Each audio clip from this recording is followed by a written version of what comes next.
You're listening to Inner Guidance Channel. The truth of any concept is known by the feeling which it inspires. I tell you that imagining creates reality, and ask you to imagine a certain state which would imply the fulfillment of your dream. Now, it doesn't really matter what another thinks or anyone thinks in this world, it's what you think. When you bring before your mind's eye a scene which implies the fulfillment of your dream, do you remain looking at it until you have that feeling of certainty which it should inspire? If it brings within you that feeling of certainty, what does it matter what another thinks? What then must you do? Now let me turn to the book of Habakkuk. The word means to embrace. If you're not familiar with it, it's a very short work. In this is said, "The Lord is of too pure eyes to behold the evil, the iniquity." And the prophet is asking these strange but important questions. Why?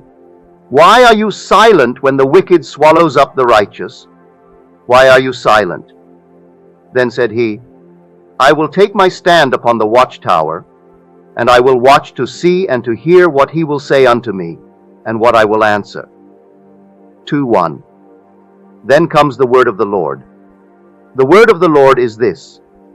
First, write the vision upon tablets.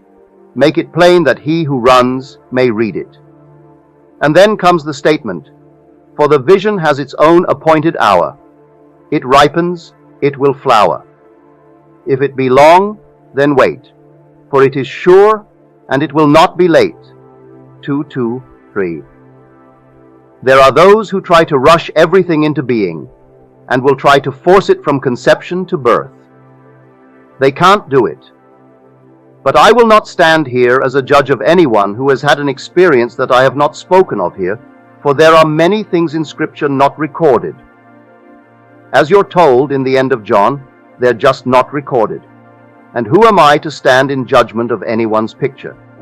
But I will say, knowing what I know from experience on this level, if you dare to assume that you are what you want to be, not knowing the interval of time between the assumption, this is now Habakkuk, which means the embrace. And the embrace is simply impregnation, as we brought out last Monday night when he covered, with his hand, he covered Moses. And the word meant copulation. So, who knows that interval of time? I know from the major things of Scripture, intervals of time. But between a simple thing like, I am wealthy, and its fulfillment, I do not know. I know that when I assumed that I was walking up the gangplank of a ship, and everyone told me I couldn't get out from the island of Barbados for at least, well, this was now in the month of March, and I couldn't get out until September, I walked up the gangplank, and in the act of walking up, I had that inner certainty. And I knew the truth of this statement, that the truth of any concept, I don't care what it is, comes when one has that feeling of inner certainty.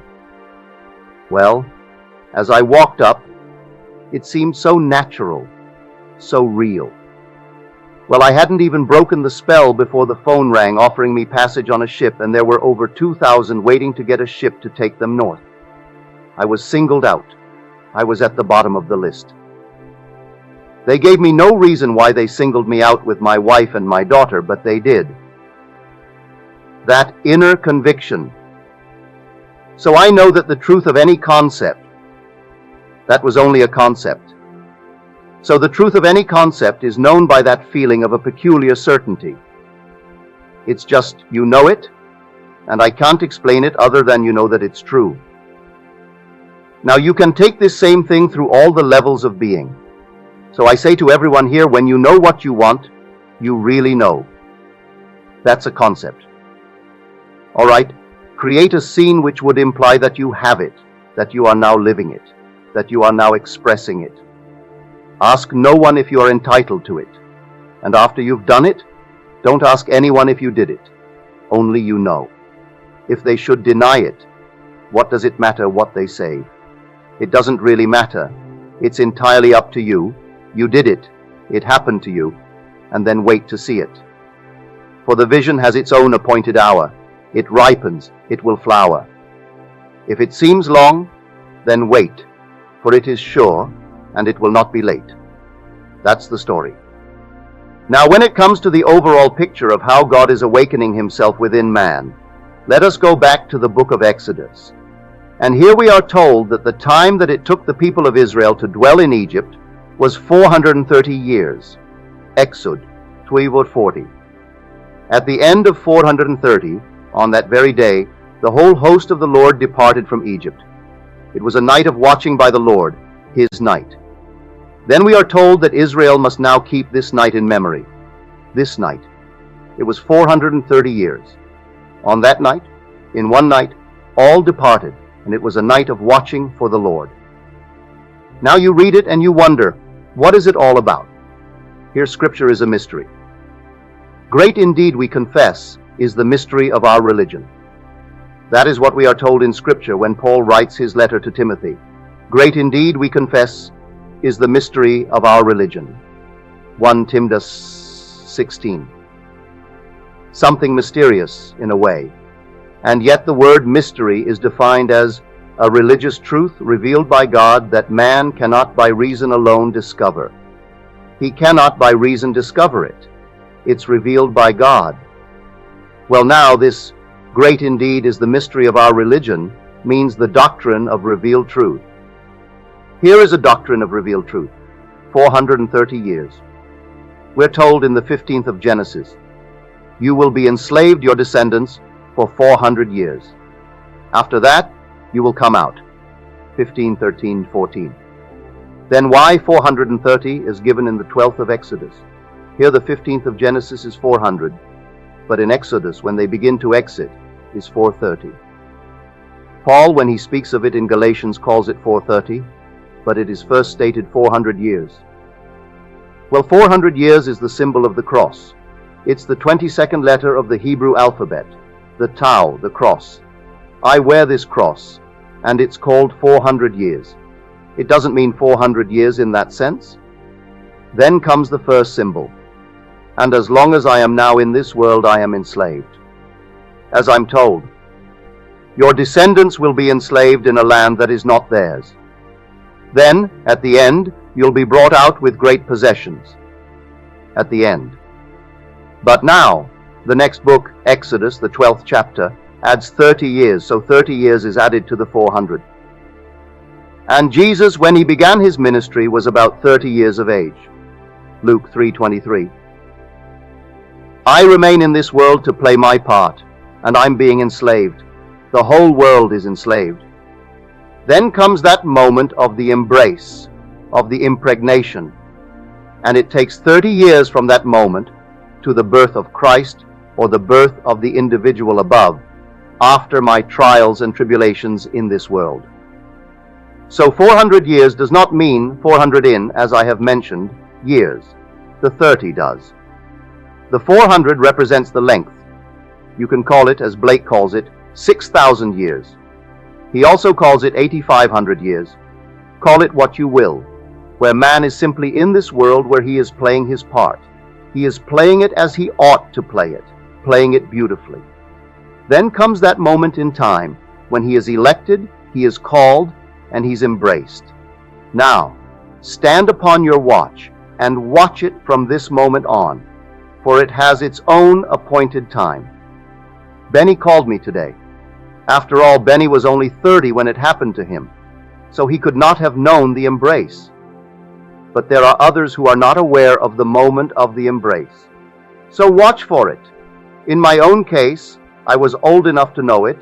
It was 1929, and I am fully aware of that moment of the embrace. Then came 1959 when it happened. So I can say to anyone from my own experience, this is how it happens. If you don't know when, then I can't tell you. I can't measure the 30 years if you didn't know when it began.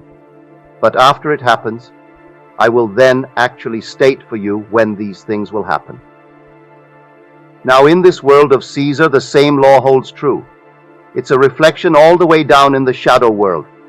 I do not know how late or how long it takes, say, a little budgie to hatch out. A friend of mine is now breeding them, and he called today to say he has 3. Well, there were 7 eggs the last time I saw them.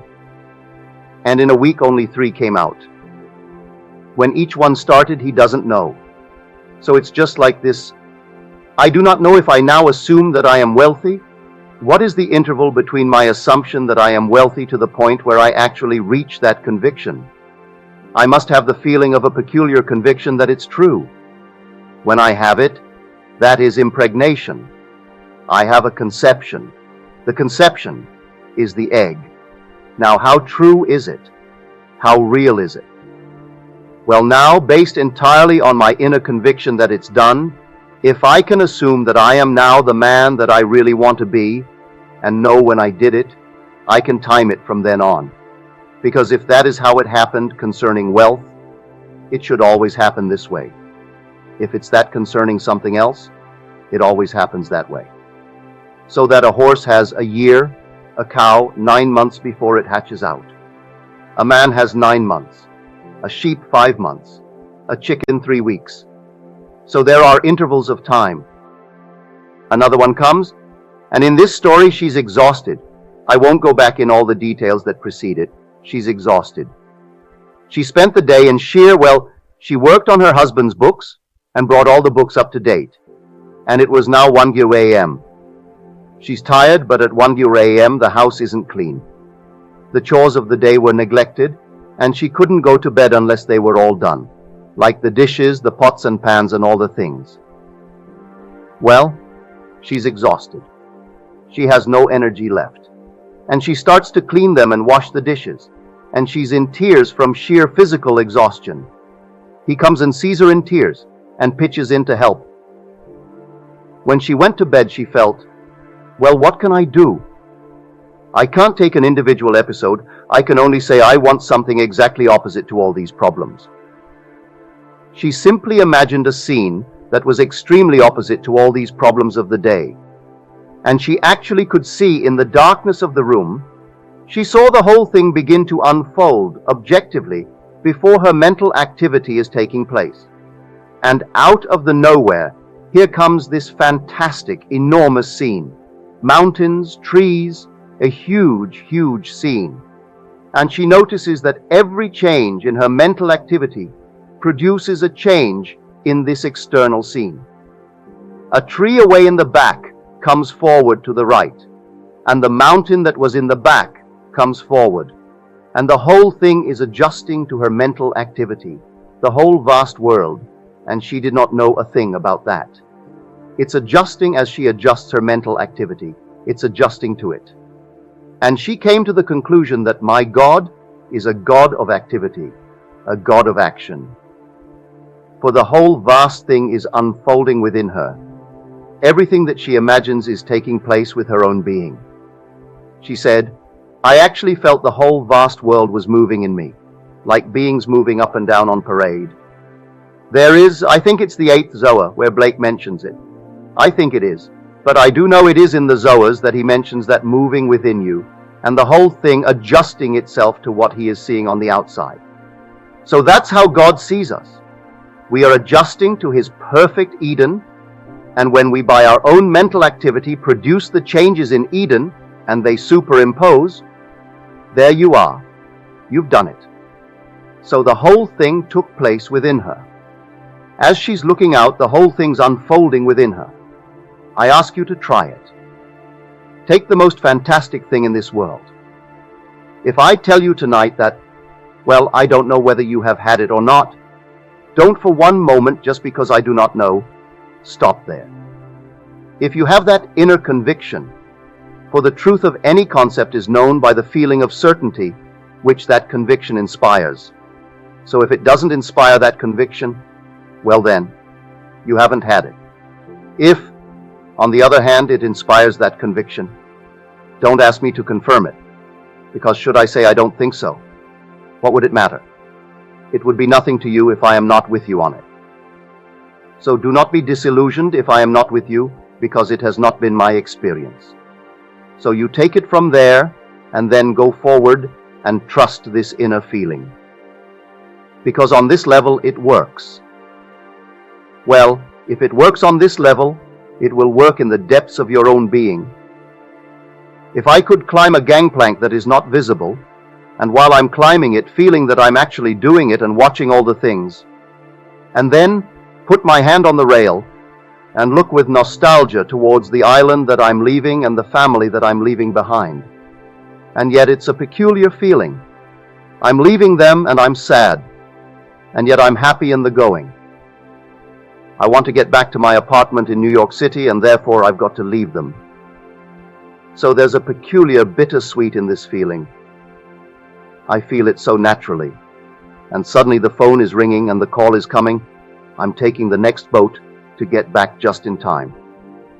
So here I know from experience there is an actual time interval. That happened just like this, but I can tell you how to duplicate it.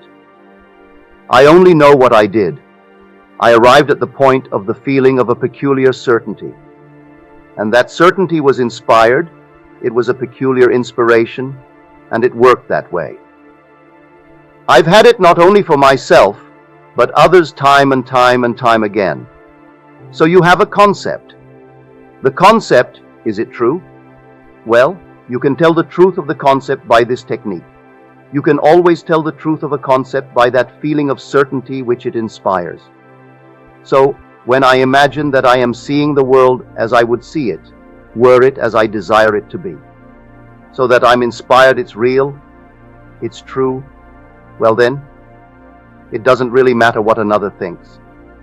What does it matter what he thinks or they think? I tell you it will work that way. It will not fail you. So in this series, on the series of which I'm trying constantly to tell you which is the real thing. For if you just tonight owned the world, you saw the headlines and heard the headlines and this constant confusion tonight about gold, so what? But if tonight you wanted, I don't care what it is, and the concept, you can contemplate it, and so contemplate it that it seems to be real, so natural, that it awakens within you that feeling of certainty it's real. Well, no power in this world can stop it. It can't stop it. If you look out for confirmation from others, then you're not doing it. Don't ask anyone if what you did is right or wrong. Did you do it? That's all. I tell you this is true. When it comes now to the story of Scripture, I would go all out in defending my own personal observation of what happened to me. And so when I said to Benny the 6th, and he wrote me his letter, brought it up last night, I was in bed, but he stuck it in the door. This morning when I went out to get my morning paper, here is Benny's letter, and he confirmed it in his letter. Now let me tell you his letter. He said, I was invited by a couple, man and wife. They are Negroes. They invited me to a party. I joined them, and we went off towards the party. On the way, they said, let us stop home, meaning their home. And so we stopped at their home. There was a little party of Caucasians in their teens having fun in their home, all Caucasians. The two who invited me were Negroes. They left the room, the living room, where the party was taking place. I'm enjoying the kids. They're all young people having fun. They quickly return with their hats and their coats in their hands and announce to me in a very authoritative and indifferent manner, you stay and take care and mind the children. Well, it struck me funnily that they would do that to me, invite me to a party. They are going on now to the party, and I am left to take care of the children. The children were very sweet and lovely, but I wondered, I don't have to stay here. Out of the nowhere comes this blonde, blue-eyed, fair-skinned lad among these Caucasians, and I know he's David. David looks me in the eye, and David said to me, I know that our Father will never leave us. I knew, here is my son. This is my David, my son, and he knew I am his father. But I also felt I was a part of all of them. I felt that love for all of them. I was the father of David, but I also was the father of all of them. Now this was on Wednesday of last week. On Friday, he said, I was telling some friends of mine how I met, in this wonderful experience of vision, David of biblical fame, and David called me father. and I knew he was my son, and I knew I was his father. Here I'm telling the story, and all of a sudden I am waking, and I'm on my bed. It was a dream. The doubling of a dream is the confirmation as told us in the 41st of Genesis.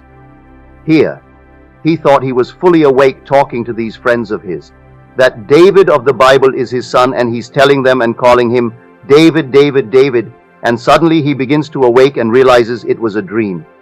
So here is the story. I tell you, you cannot violate it.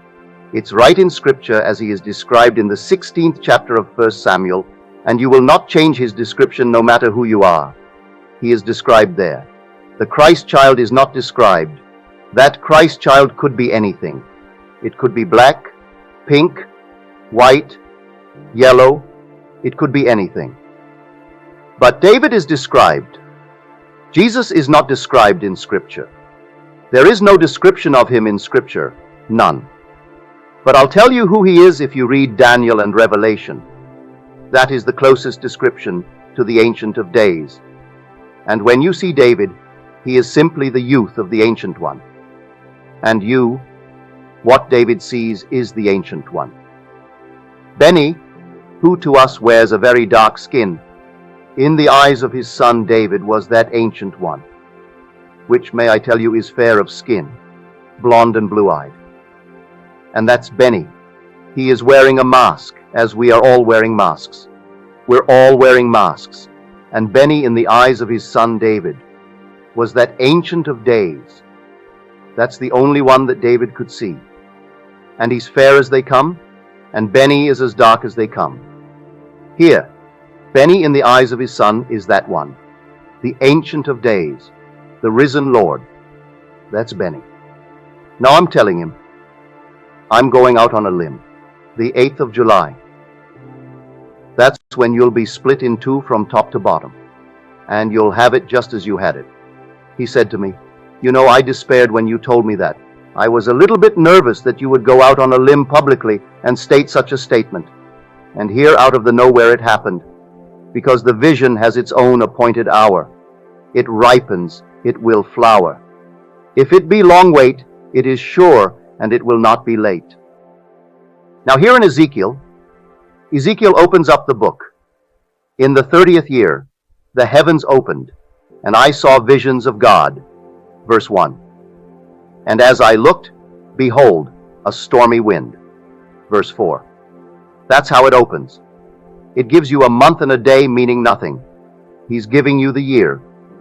In the 30th year is how the whole book begins. In the 30th year, he is telling you, the heavens opened, and I saw visions of God. And as I looked, behold, a stormy wind. That's exactly what happens. You can't describe this unearthly wind that comes in the 30th year, and in that 30th year you are born from above. So we are told in Scripture that we are born through what? The resurrection of Jesus Christ from the dead. Petwadra 1:3. Well, Jesus Christ is the pattern man in every man. You couldn't live were it not that Jesus Christ was in you.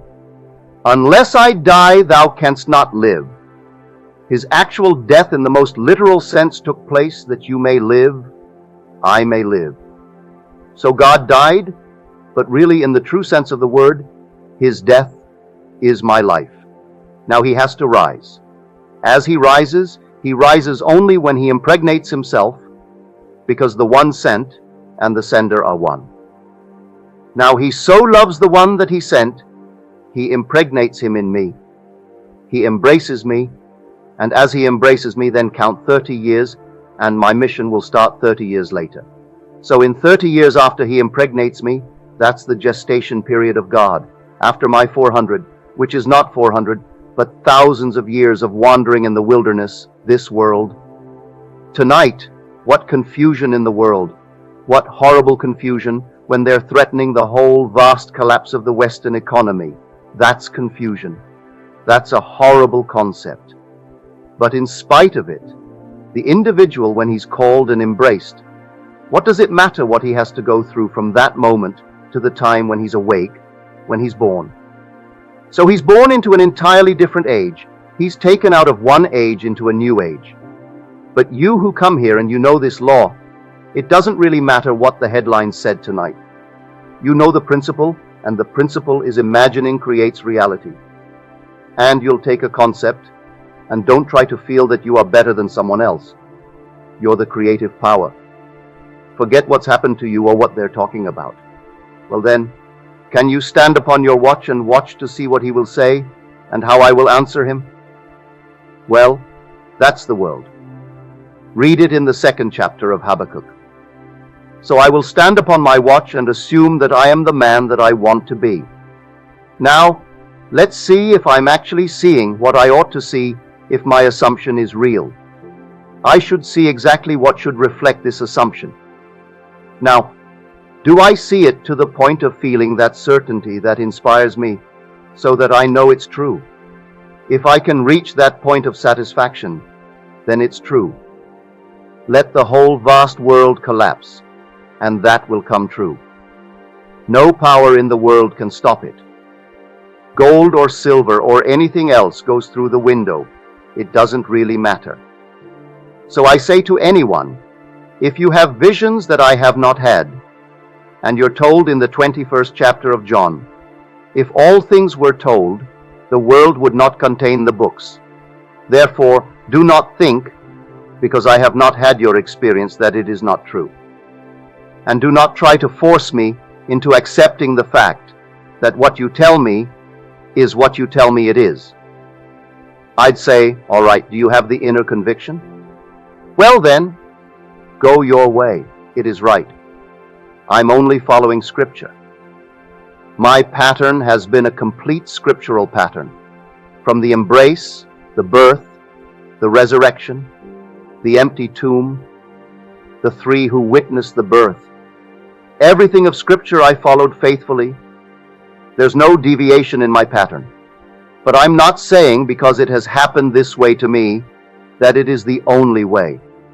So let everyone have their experience. But follow along this line when it comes to the picture that you can be the man that you want to be. I know that you can. But you don't do it by simply wishing. Can you bring about that inner conviction? You can. Stand still. Look at the world mentally and see it reflect you, as it would have to see you were you now what you want to be. Then seeing it, remain in that state until there is that conviction that inspires you to explode and you feel thrilled it's all done. Well then, do nothing. What do you do after pregnancy? You do nothing. You simply wait, for it all has its own appointed hour. So I can't tell you what to do to help. Wait. And if you actually know that you conceived at that moment, and the egg is a fertile egg, well then, wait. In a way that we do not understand when you least expect it, that projects itself in the world, and you enjoy, whether it be health, wealth, position, anything in this world. That's how it works.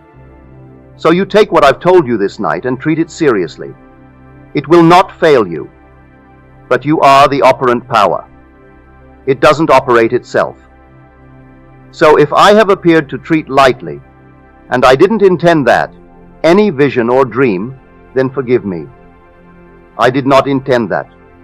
I only know that the story of Scripture is true from beginning to end. And in my own case, it has followed Scripture so literally. But I would not go out and say that because it's not in Scripture.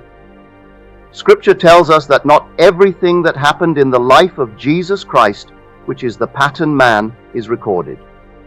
For if all were recorded, the world would not be big enough to hold all the books, as we're told in the 21st chapter of John.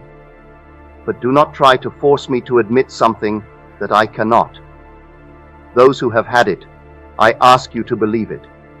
It will happen this way. Now, to the one who had this experience the other night, I can tell her, and she wrote me a letter, a lovely letter which I got today, thank you. I know your reaction of impatience to bring it to birth right away, but you can't bring it to birth right away. But what is 30 years in this fabulous eternity? It seems short, really. It's so short to wait the simple little interval of time. When you're awake, mind you, and moving forward, you do not lose your memory. Should you depart tonight, you'd find yourself a young lady, 20. And what is 30 years? That's at the age of 50. To find yourself bringing into this world the Christ child rising from within yourself. Then a few, 3.5 years, the completed pattern. And then you enter a new age, which is the world of eternity. You depart from death and enter life. You move from darkness to light. But your reaction was natural, may I tell you, perfectly natural. And I told my friend who called me up, because she was terribly concerned after your reaction, and reminded me of this story that I had in New York City. This young girl comes rushing into the subway. Of course, in New York City, as you know, no one gets up for anything. It's your seat, and you open up your paper without concern for anyone else. And she comes rushing into the subway and she says, "Would you please let a pregnant lady have a seat?" A gentleman jumps right up and he's very concerned and he wonders, well, now when is this lady expecting? She says, "I do not know. I've just had the impression." She didn't know. I'll tell this lady, she knows now it's 30 years. 30 years. But what's 30 years for such a joy? You've been selected, you've been chosen, and you're one of the elect. Now let us go into the silence. For instance, I could tell you that you are now what you want to be, but I may not persuade you. As Blake said in his discussion with Isaiah, he asked Isaiah if a firm persuasion that thing is so, makes it so, and Isaiah replied, all poets believed that it did, and in ages of imagination a firm persuasion removed mountains. But not many are capable of a firm persuasion of anything. Memorable fancy. If one could actually become persuaded, they could remove mountains, he said. Now, I can imagine that I am, first of all, I must assume that I am what would conjure, what would reflect and bear witness to the fact that I am what I am assuming that I am. We start with an assumption. I assume that I am, and you name it. Well then, mentally you see your world which should reflect your assumption. Mentally you see it. Now remain there until you are self-persuaded, so that you actually feel the thrill of the reality of what you're seeing, so that when the spell is broken, you don't forget what you saw. That is what you are. Now it has its own appointed hour, and it will flower, and eventually it will come into your world. So remain faithful to what you've just seen. You feel the thrill of what you've seen. Is that clear? It will not fail you, but it won't work itself. You have to operate it. Good night.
you.